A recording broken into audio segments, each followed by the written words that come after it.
Welcome back to Studio Chatter. Where can your kids get lessons in crafts, music, theater, and a lot more? That would be the Youth Arts Festival. Welcome Whitney Hancock, the director of the festival, to our table. Hi, Whitney. Sign me up. Hello. When does it start? Where can I send them? Youth. Natasha, it's for the youth. No, my kids. She wants to send them. Yes, I'm We sending have them. adult classes for parents that come and hang out, but they didn't want The to. hills are alive. Can we sing with them? Yes. So June 7th through the 18th at Spanish Fork High School. And now people can sign up now? No. Okay, when does it go live? It goes live May 12th at midnight, so stay up late. Gonna write So that you down. can't even sign up till May We 12th. haven't even launched the course descriptions. They launch April 1st. Okay, so for the month of April, you just have to go through it, ask your kids, what do you want to do? Maybe they need to save a little bit of money to help Yes. pay for their fees. Yes. Because there's a ton of courses. There's, I didn't count how many courses, but we have 1,600 slots available. What? You can take Wow. 1,600 children in a week. Whitney, For 2 weeks. let's woo! That's crazy. I feel like we Okay. got to start over again. Now, who are you? Whitney? Tell us about you. Yeah, who can handle 1,600 Yes, who can kids? handle this? I'm guessing you probably have a little bit of help. I do. I have a really, really good committee that helps. Charlotte Anderson is my co-director, and she is amazing. She's an elementary school teacher at East Meadows. And so she kind of whips the kids into shape and kind of gets the committee organized and gets them doing what they need to do. And I just kind of get all the classes gathered and get the teachers on board. And I think we have 45 teachers this year. So does that mean about 45 courses too? No, it's like 102 courses, different classes. Because they have 5 teachers classes for the teaching day, and multiples. then, yeah, they teach multiple classes, Okay. different classes. So how long have you been involved in the youth arts? So I started volunteering in 2008 as advertiser, and I helped like 2 years advertising. Then the next year I was like the co-director, and then I just kind of took it over from there. And when I started, we had 500 kids in the program, and so it's not necessarily 500 kids, it's 500 spots taken. Right. Because a lot of kids will We'll do do multiple classes. And then we went up about 200 kids every year since I've taken over. So that's when I say we have 1,600 slots available. We will probably come really close to filling those slots. Okay, so when you say like youth arts, it's not the sports things that are through Parks and Rec. Tell us what some of the successful or most popular courses have Can been. you tell from my singing? So these are the classes that if you want to sign up for, you get on at midnight, Tuesday night, and you watch the clock and you have it ready and you make sure all of your kids are already registered with it to get in because they fill within 60 seconds. It's like swim lessons. Yeah. Yeah, back in the But day. it is Sitting like, in the but it hallway is waiting the to arts. get in. Like singing, songwriting. Yeah, she's gonna let like ceramics. Yeah, what are the... Ceramics is actually new this year. Okay. We have Brent Davidson who teaches at Timpview High School. He's going to be teaching. He's also been teaching with the adults education arts program. Oh, okay. And so he's familiar with it. So he's teaching this year. We have like tons of fun classes like watercoloring. Build your own fairy garden. Like a little thing. love Those that. classes fill up. Kinder arts. So 3 to 5 year olds, and they just read a story and then they make a craft and have a snack and.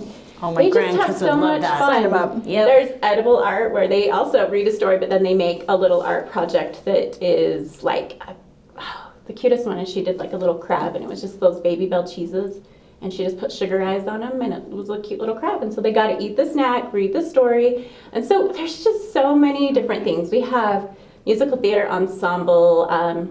Karma Christensen actually does a whole 2-week program where she puts on a play in 2 weeks, and it is amazing. This year they're doing Robin Hood, and so yeah, she's teamed up with the Arts Festival for I don't know how long she's done it, but for quite a while, and they put on a play. She takes 75 kids just in her classes. Oh, Okay. wow. Yeah, I think that's why that's what I was maybe So familiar Natasha, with. that's where you want to go. Yeah, well, of course. Yes, if they're singing in Robin That Hood. one does fill up fast too. So, what about ages, price? I mean, I'm sure there's going to be some variables when you're looking over the schedule. So this year I actually, last year because Corona hit and we weren't able to do the program, but right before I was we didn't know if we were going to be able to do it, so I put in for the RAP tax grant, and I put in to help subsidize the cost of the program. So normally our class fee is $30, but this year we were able to cut that in half to about $15. Are you kidding me? So yeah, so it's going to be really affordable. That's So incredible. explain the rap tax to me.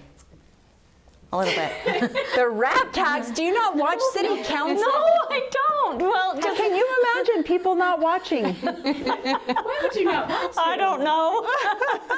I just want Stacy to tell me everything that's going on. So the RAP tax is for parks, arts, and recreation. And so if you have an EO1C, is that what it is? A tax, if you're tax exempt and you have a program that's local in Spanish Fork, then you can apply for the RAP tax and apply for funding for your program. And so we're technically not the city, but we are. Okay. You're around So- under it. But you still need funds because you still don't have a need budget. funds. And the RAP tax is where the city council agreed a couple years ago that 6 cents on every $100 goes into. So It's like I think the this just year, a fund it's a to part of help the those- sales tax. so So we get a in lot of- 2020, I think we gathered $800,000. Oh my heavens. I think It was a 600. lot. So yeah. this can go to, this is a perfect. Yeah. So yeah, so place I for put in this for to the go grant. to. I asked for money to help subsidize the cost because a lot of people were Which kind of then hit hard benefits by our it, and we community. want everybody to be able to participate in the program. So That's love it. That is Forward thinking. incredible. That Yep. is incredible. It really But is. aren't there some classes that cost more? Like I know in the past you've done Legos classes and So the material fees are still the same because it's the teachers who are in charge of the material Okay. fees, and so it's the class fee that came down. So like the Okay. class fee is $30, but say, so for braiding, you get a head so you can learn to braid on it. oh, And so that's $30, so we can purchase the head, you can take it home, and all of the tools that you'll need for the class. So there's a material fee, but if you pay the material fee, you get the materials. all right. But every class fee is $15 across the board. No. So there's like Karma's class is 2 hours, and so hers Oh, okay. was a little bit more. So I just was able to take about $10, $15 off of each of them. Okay. So Even still, Yeah, like, that's- to have a discount, that's huge. that's big. Right. Are these teachers paid or volunteers? They're paid. Okay, So good. our classes, Good. yeah, we're self-sustaining. We're completely Awesome. self-sustaining. So yeah.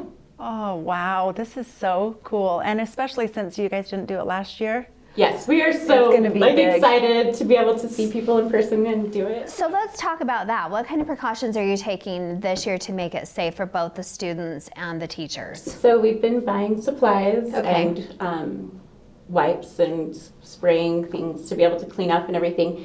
And the governor's kind of changing some rules. We've already told our teachers, please expect to be wearing a mask. Sure. You know, especially if you come within 6 feet of the kids. And the high school is big enough, and we've only allowed 10 kids into most of the art classes. Dance classes, we were able to take a little bit more. Karma's already got her stuff situated, so she knows what she's doing. Yeah. So I'm not even worried about her. But yeah, we just have said, whatever the school district is doing is what we're going to be doing. So if we don't have to wear masks in May, we won't Okay. have to wear masks at the program. So Okay. we're just kind of playing it by ear, but we have taken a lot of steps into making sure that we can do what we Okay, need to all do. right, well, that's fair, because I just wondered if Yeah. maybe the number of students you'd be able to accept maybe had to be dropped at this point, or, Yes and no. So Okay. most classes, we try to keep it more of like a private okay, kind of Yeah. camp because we do offer a lot of classes. So yeah, our minimum number is usually 10. okay. And then we go up to 15, 12 to 15 per class. Our cooking classes, we talk to the health board and everything, and we're able to still keep the 20 kids in that class because there's enough space in the kitchen, and they'll be constantly together, and food will be already ready for them. Okay. So, Let's finish on that.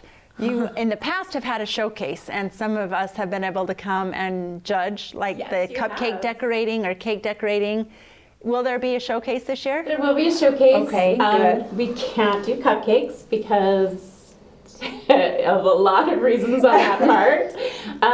But yeah, so we still are doing the cupcake class. It's just going to be different this Okay. year. So we aren't going to be doing cupcake wars. It's just going to be, they get to do the class, they get to learn the creative side of Yeah. cupcake decorating. So it's just for them to eat this year. Yeah. So we will be doing the showcase and the art show.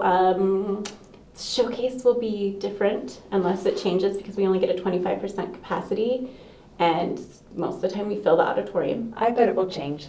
I'm hoping I'm it will. hopeful. So as of right now, we're planning on our dance groups will be in the gyms. So we'll have one dance group over here, one dance group over here, and then our other programs will be in the little theater because Karma needs to move into the large auditorium to be able to seat how many people she will need for the place. So. COVID has made every event Just a little trickier. Plan A, not just plan A and B, but plan A to Z. Like Right. if it does this, We it have changes. so many backups. Yeah. Yeah. Oh, well, it sounds fabulous, Whitney. Thank you Yeah, for sharing thank you and so much. letting our viewers know Super about this upcoming awesome. opportunity. Love it, love it, love it. All right, coming up next on Studio Chatter, what do you like to do during spring break? We'll talk about that next.